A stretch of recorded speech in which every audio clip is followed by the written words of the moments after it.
بطخ کا بچہ انڈے سے باہر آنے کے ساتھ ہی پانی پر لپکتا ہے، یہ کچھ اسے خدا کی طرف سے براہ راست وحی کے ذریعے معلوم ہوتا ہے، لیکن انسانی بچہ خیر و شر سے قطعاً ناواقف ہوتا ہے، اسے اس کا علم براہ راست خدا کی طرف سے نہیں ملتا۔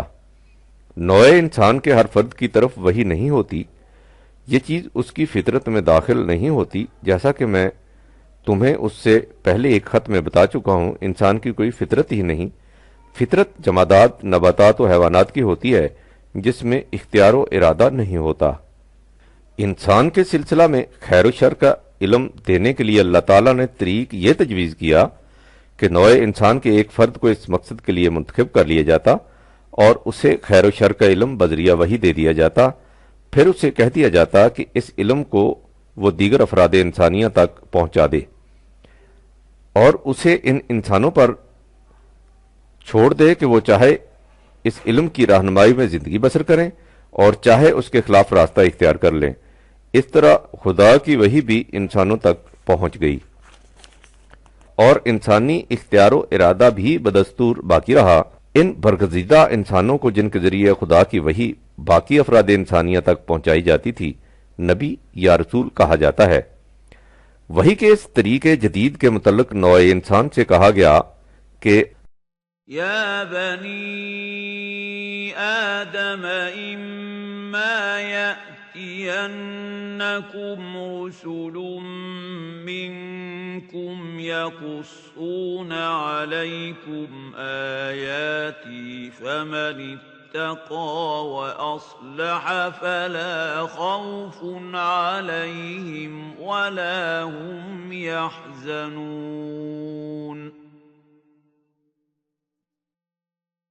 7/35 جب ایسا ہوگا کہ تمہارے پاس تم میں سے پیغمبر آئیں گے جو ہمارے پیغامات تم تک پہنچائیں گے، سو جو لوگ ان قوانین کی نگہداشت کریں گے اور ان کے مطابق صلاحیت بخش کام کریں گے تو انہیں نہ کسی قسم کا خوف ہوگا نہ حزن۔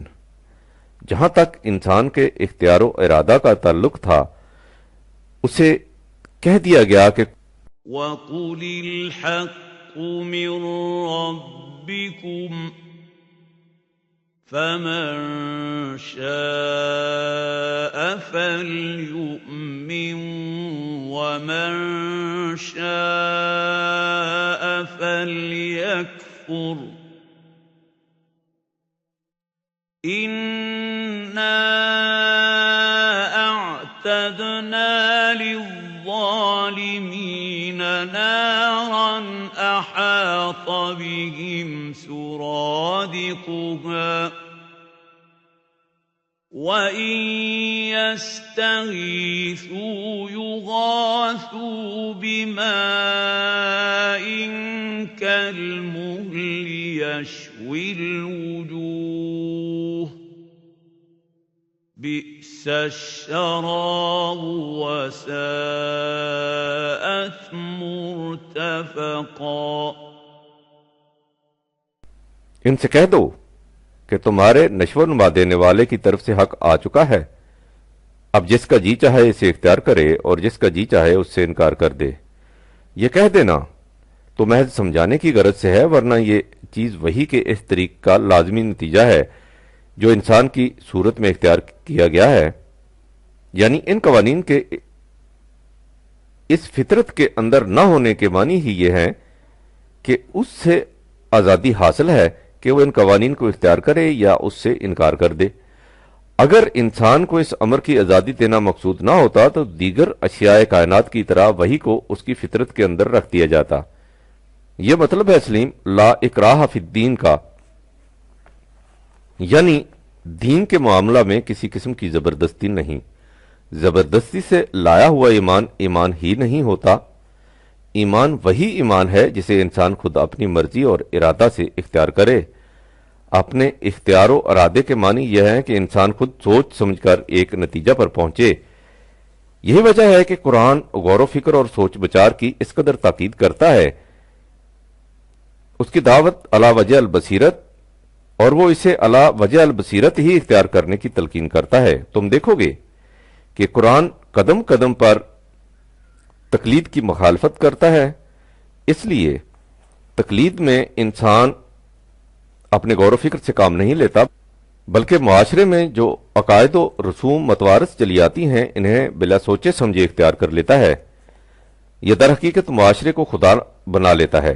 تقلید کے متعلق یوں سمجھو کہ وہ سوسائٹی ڈیوینائزڈ ہوتی ہے، جس طرح جس چیز کو ضمیر کہا جاتا ہے وہ سوسائٹی انٹرنلائزڈ ہوتی ہے، اور تو اور جو شخص خود قرآن کو بھی اندھا اور بہرا بن کر قبول کرتا ہے، اللہ تعالیٰ اسے بھی مومن قرار نہیں دیتا۔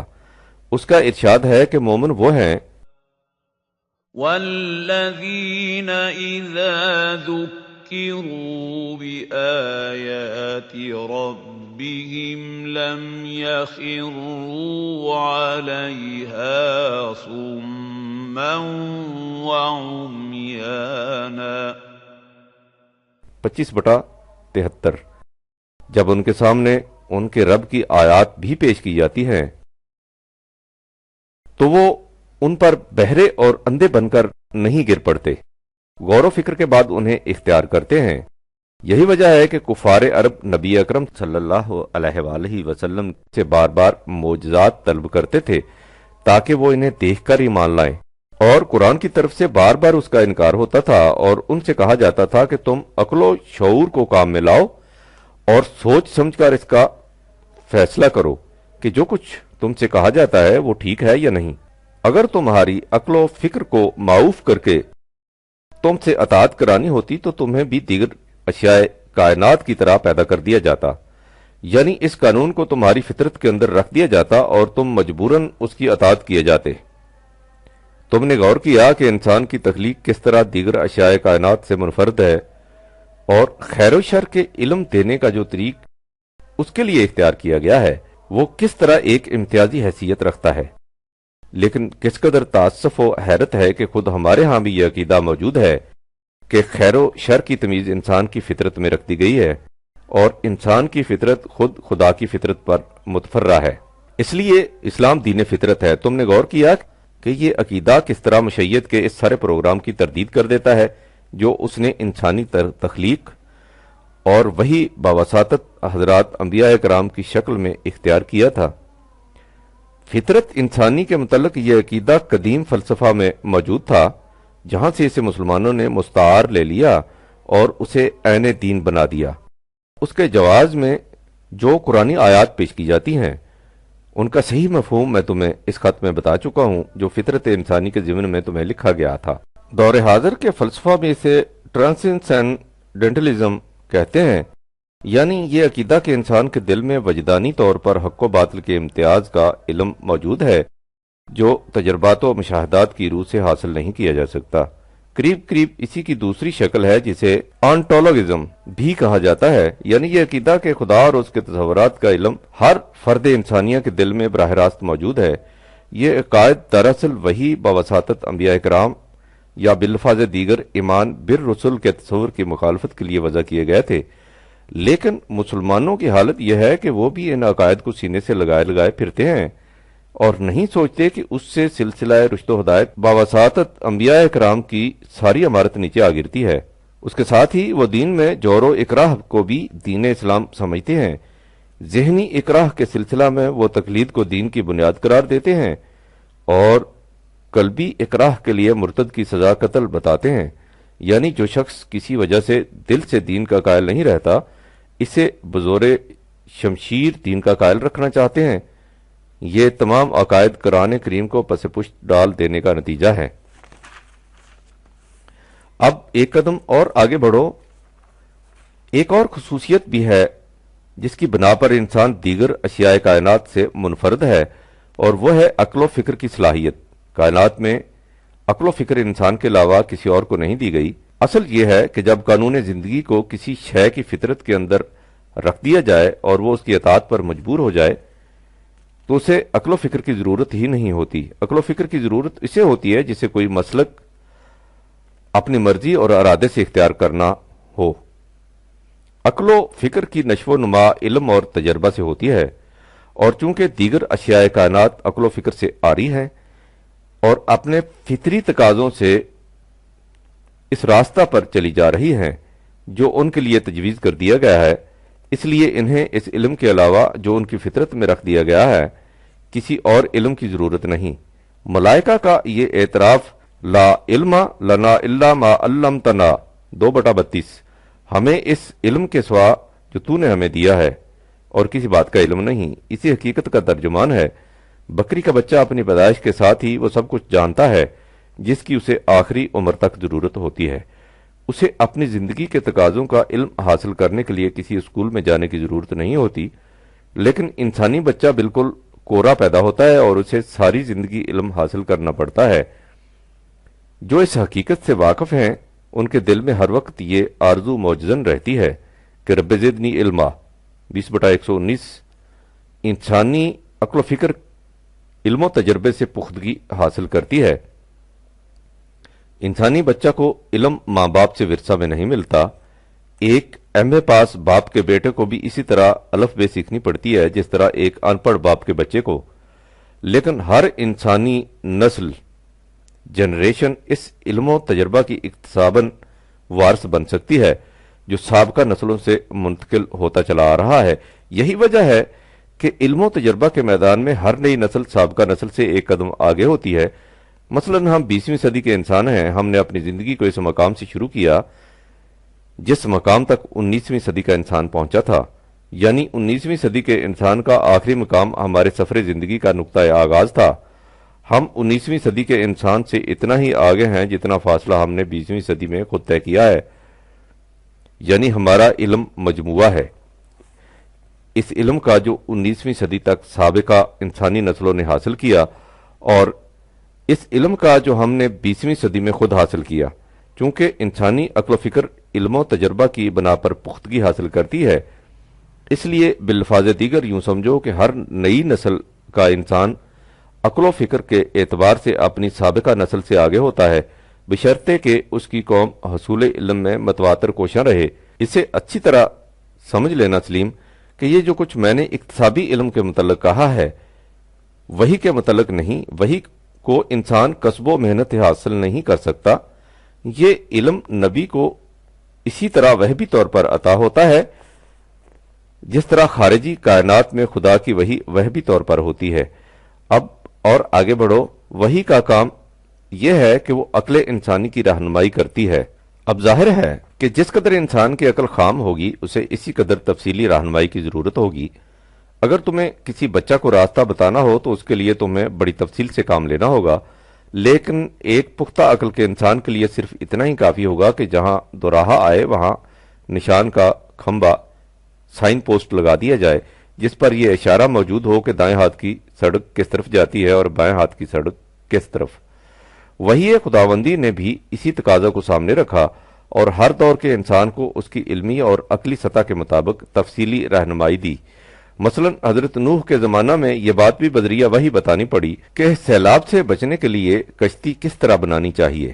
حضرت نوح سے کہا گیا کہ واصنع الفلك بأعيننا ووحينا ولا تخاطبني في الذين ظلموا إنهم مغرقون۔ 11/37 ہماری زیر نگرانی ہماری وحی کے مطابق کشتی بناؤ۔ پھر جوں جوں انسانی علم و عقل میں پختگی آتی گئی ان تفاصیل میں کمی ہوتی چلی گئی۔ اس مقام پر اس بات کو اچھی طرح سمجھ لو کہ بعض امور وہ ہیں جو انسانی عقل کی حد سے ماوراء ہیں، یعنی انسانی عقل خواہ اپنی انتہا تک بھی کیوں نہ پہنچ جائے وہ امور اس کے دائرہ سے باہر رہتے ہیں۔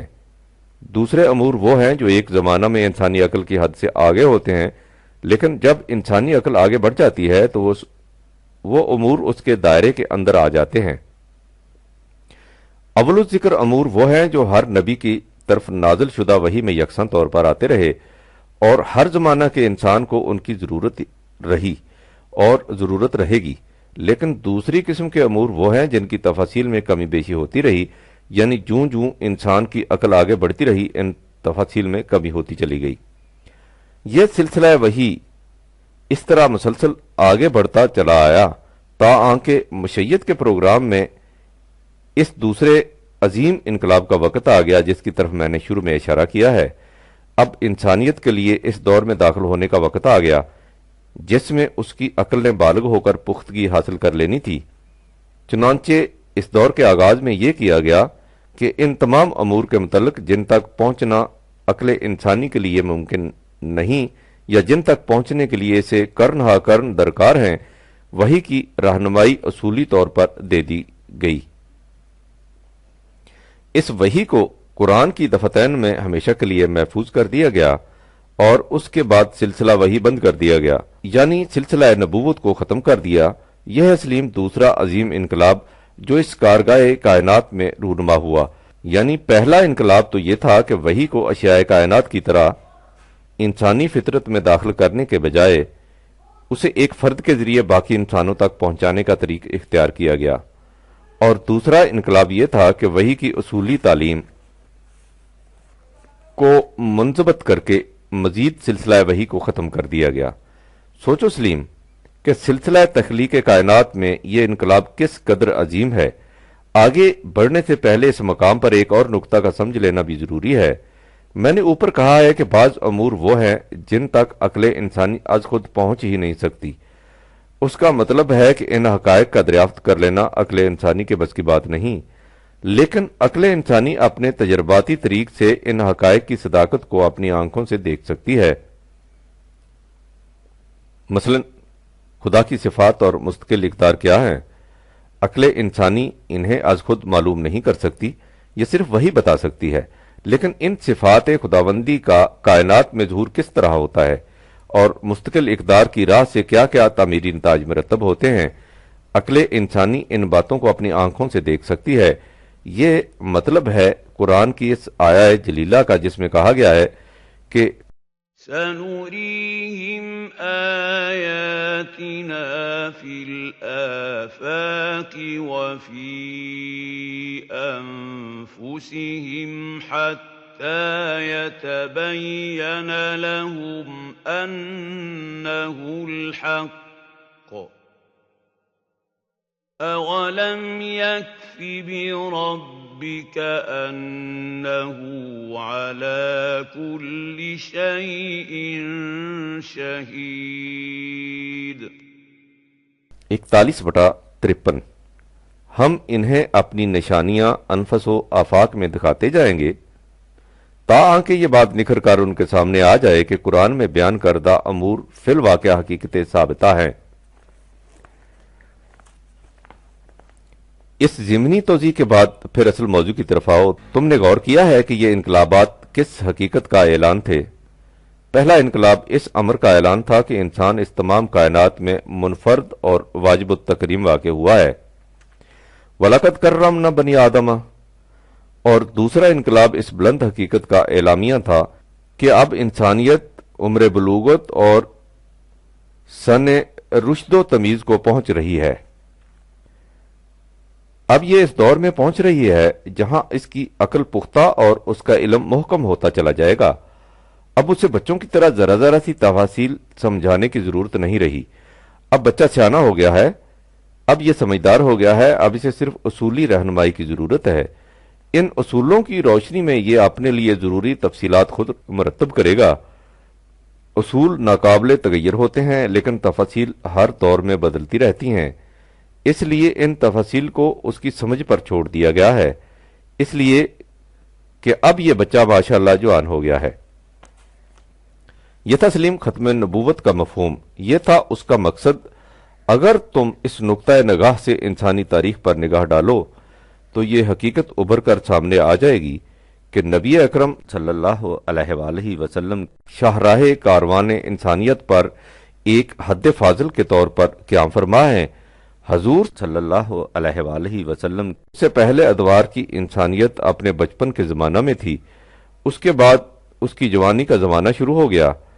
انسانی عقل و علم نے قرآن سے پہلے کے 4-5 ہزار سال میں اتنی ترقی نہیں کی تھی جتنی ترقی بعد کے 1300-1400 سال میں کی ہے۔ جوں جوں زمانہ آگے بڑھتا جا رہا ہے یہ ترقی برق رفتار ہوتی چلی جا رہی ہے۔ تم گزشتہ 40-50 سال پر ایک طائرانہ نگاہ ڈالو، اور پھر سوچو کہ اتنے قلیل سے عرصہ میں ہی دنیا کہاں سے کہاں چلی گئی ہے۔ کیا یہ سب تبدیلیاں اس حقیقت کی شاہد نہیں ہیں کہ حضور صلی اللہ علیہ وآلہ وسلم کی بعثت سے انسانیت ایک نئے دور میں داخل ہو گئی ہے؟ کیا یہ تمام شہادات ختم نبوت ہی کی مؤید نہیں ہے؟ لیکن سلیم، جس طرح مسلمانوں نے پہلے انقلاب کی اہمیت کو صحیح طور پر نہ پہچانا، اسی طرح یہ اس دوسرے انقلاب کی اہمیت کا بھی اندازہ نہیں لگا سکے۔ ہم نے نظری طور پر تو ختم نبوت کو اپنا جزو ایمان سمجھا، لیکن عملاً قدم قدم پر اس سے انکار کرتے چلے گئے۔ چنانچہ ہمارے ہاں یہ عقیدہ موجود ہے کہ نبی اکرم صلی اللہ علیہ وآلہ وسلم کے بعد منتخب افراد کو خدا کی طرف سے براہ راست علم حاصل ہونے کا سلسلہ جاری ہے۔ کہیں یہ علم بالکل نبی کی طرح وحبی طور پر ملتا ہے، جیسا کہ شیعہ حضرات کے ہاں ائمہ اکرام کے متعلق عقیدہ ہے، اور کہیں اسے اکتسابی طور پر حاصل کیا جاتا ہے، جیسے اولیاء اکرام، کشف و الہام۔ اسی امکان کو آگے بڑھا کر ہمارے زمانہ میں مرزا غلام احمد نے وحبی اور اکتسابی ڈانڈے ملا دیے اور یہ دعویٰ کر دیا کہ میں اکتسابی طور پر مقام نبوت تک پہنچ چکا ہوں۔ اسی امکان سے ہر صدی کے سر پر ایک مجدد کا عقیدہ وضع کیا گیا، اور اسی سے مہدی آخر الزماں کا عقیدہ۔ یہ عقائد ختم نبوت کی حقیقت کبریٰ کا صحیح اندازہ نہ کر سکنے کا نتیجہ ہے اور مہر نبوت توڑ دینے کا ذریعہ۔ ان کے علاوہ ایک اور عقیدہ بھی ہے جو اس انقلاب عظیم کا صحیح اندازہ نہ لگانے کا نتیجہ ہے، جو ختم نبوت کے اعلان سے کائنات میں رونما ہوا تھا۔ تم نے دیکھ لیا سلیم کہ ختم نبوت کا مفہوم یہ تھا کہ اب انسانوں کو صرف اصولی رہنمائی کی ضرورت ہے، ان اصولوں کی روشنی میں تفصیلات وہ خود متعین کریں گے۔ لیکن ہمارے ہاں یہ عقیدہ پیدا ہو گیا، اور اسی عقیدہ پر مسلمانوں کا عمل چلا آ رہا ہے کہ زندگی کے ہر معاملہ کی ہر تفصیل بھی متعین کر دی گئی ہے، اور ان تفاصیل میں اب کسی قسم کا رد و بدل نہیں ہو سکتا۔ یہ عقیدہ اس مقصد عظیم کے منافی ہے جس کے لیے ختم نبوت کا انقلاب عمل میں لایا گیا تھا۔ قرآن نے اسی حقیقت کی طرف توجہ دلائی تھی جب یہ کہا تھا کہ یا ایھا الذین آمنوا لا تسألوا عن اشیاء ان تبد لکم تسؤکم وَإِن تَسْأَلُوا عَنْهَا حِينَ يُنَزَّلُ الْقُرْآنُ تُبْدَ لَكُمْ عَفَا اللَّهُ عَنْهَا وَاللَّهُ غَفُورٌ حَلِيمٌ۔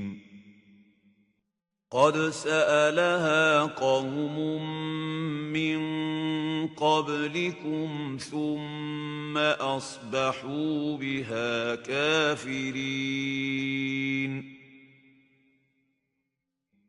5/101-102 یعنی خدا نے قرآن میں جن تفصیلات کو بیان نہیں کیا تو یہ بھول چوک کی وجہ سے نہیں، ایسا دانستہ کیا گیا ہے۔ ان تفصیل کا وحی کی روح سے متعین کرنا مقصود ہی نہ تھا۔ اس لیے اے جماعت مومنین، تم ان تفصیل کے متعلق خواہ مخواہ پوچھنا نہ شروع کر دیا کرو۔ اس وقت وحی کا سلسلہ جاری ہے، اگر تمہارے دریافت کرنے پر ان چیزوں کو بیان کیا گیا تو تم مشکل میں پھنس جاؤ گے۔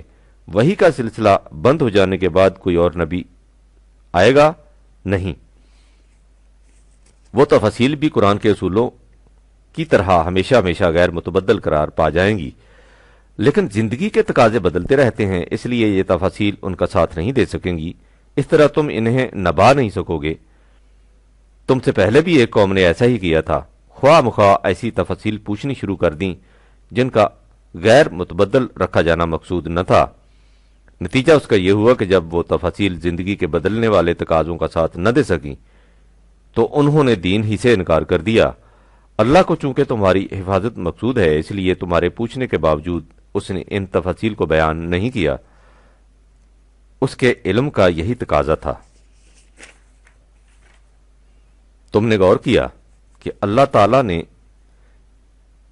کس طرح اس حقیقت کو واضح کر دیا کہ ختم نبوت سے مقصود یہ ہے کہ تم زندگی کی چھوٹی چھوٹی جزیات کے لیے وحی کی رہنمائی کی طرف آنکھیں لگا کر نہ بیٹھ رہا کرو، ان کے متعلق عقل و فکر سے کام لیا کرو اور وحی کے اصولوں کی روشنی میں انہیں خود متعین کیا کرو۔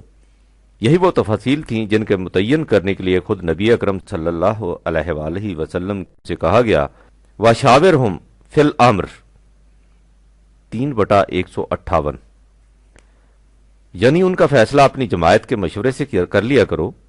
لیکن بعد کے مسلمانوں نے اس حقیقت کو نظر انداز کر دیا اور جن تفاصیل کو خدا نے دانستہ غیر متعین چھوڑا تھا انہیں متعین کر کے ہمیشہ کے لیے غیر متبدل قرار دے دیا۔ اس کا نتیجہ کیا ہوا؟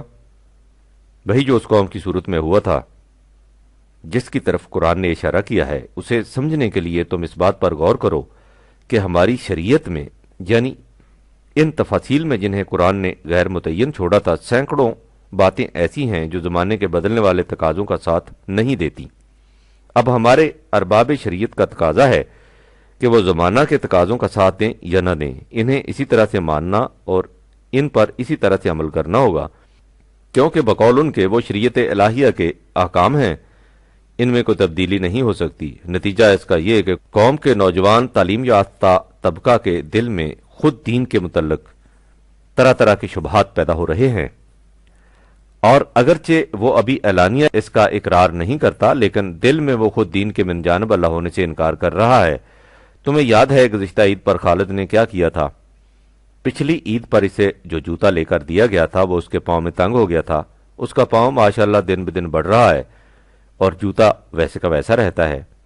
اس کی امی کا اصرار تھا کہ وہ وہی جوتا پہنے، چنانچہ اس نے توان و کرہن اس وقت تو وہ جوتا پہن لیا، لیکن واپسی پر اسے عیدگاہ میں کھو آیا۔ میری آنکھیں سلیم اس خطرے کو دن بدن قریب آتے دیکھ رہی ہیں۔ ہم اپنے نوجوانوں کو تنگ جوتا پہننے پر مجبور کر رہے ہیں، یہ نہیں کرتے کہ جوتے کو کلبوت دے کر پاؤں کے مطابق بنا دیں۔ نوجوان اس وقت کسی نہ کسی مجبوری کی بنا پر اس جوتے کو پہنے ہوئے ہے، لیکن نامعلوم وہ کس وقت اسے اتار کر کھڈ میں پھینک دے۔ وہ ایسا کرنے میں سچا ہوگا۔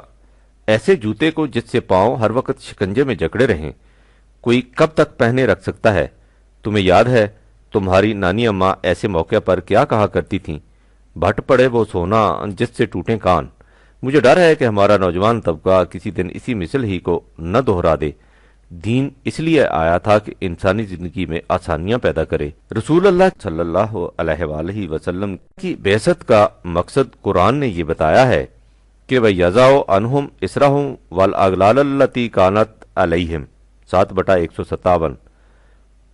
وہ اس بوجھ کو اتار دے گا جس کے نیچے انسانیت دبی چلی آ رہی ہے۔ وہ ان زنجیروں کو کاٹ کر پھینک دے گا جس میں انسان اپنی خود ساختہ شریعت اور نظام کے ہاتھوں جکڑا ہوا ہے۔ ختم نبوت نے اس مقصد کو پورا کر دیا۔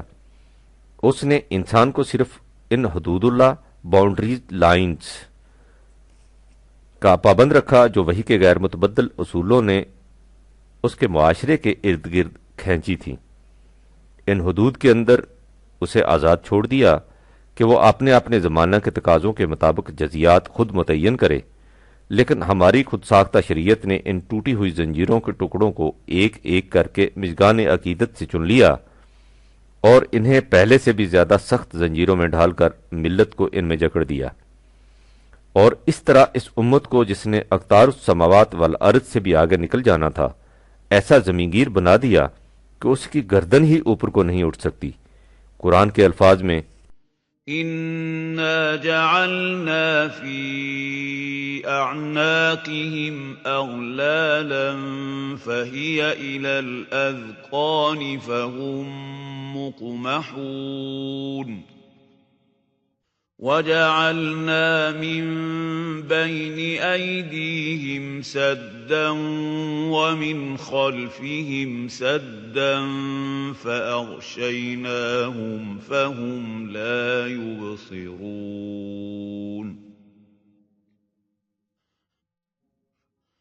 36/8-9۔ گردن میں توق و سلاسل اور آگے پیچھے دیواریں جن سے کچھ نظر ہی نہ آئے۔ ہم نے ان زنجیروں میں خود اپنے آپ ہی کو نہیں جکڑا بلکہ قرآن کو بھی اپنی خود ساختہ تفاسیر کے تابع رکھ کر اس بری طرح جکڑ دیا کہ وہ ایک قدم بھی آزادانہ نہیں اٹھا سکتا۔ تم نے سلیم اس دن اس بھینس کو دیکھا جو اس بری طرح سے چل رہی تھی۔ اس کے مالک نے کیا یہ تھا کہ ایک چھوٹی سی رسی ایک طرف اس کے سینگ سے اور دوسری طرف اس کے پاؤں سے باندھ دی تھی۔ رسی اتنی چھوٹی تھی کہ اس سے اس بیچاری کا سر بالکل پاؤں کے قریب آ گیا تھا۔ وہ اس رسی سے اس بری طرح جکڑ رہی تھی کہ وہ ایک قدم بھی اپنی پوری رفتار سے نہیں اٹھا سکتی تھی۔ وہ اسی رفتار سے چل سکتی تھی جس رفتار سے اس کا مالک چاہتا کہ وہ چلے۔ اس کی ساری آزادی سلب ہو چکی تھی۔ اس انداز سے جکڑے ہوئے جانور کو عرب مہجور کہتے ہیں۔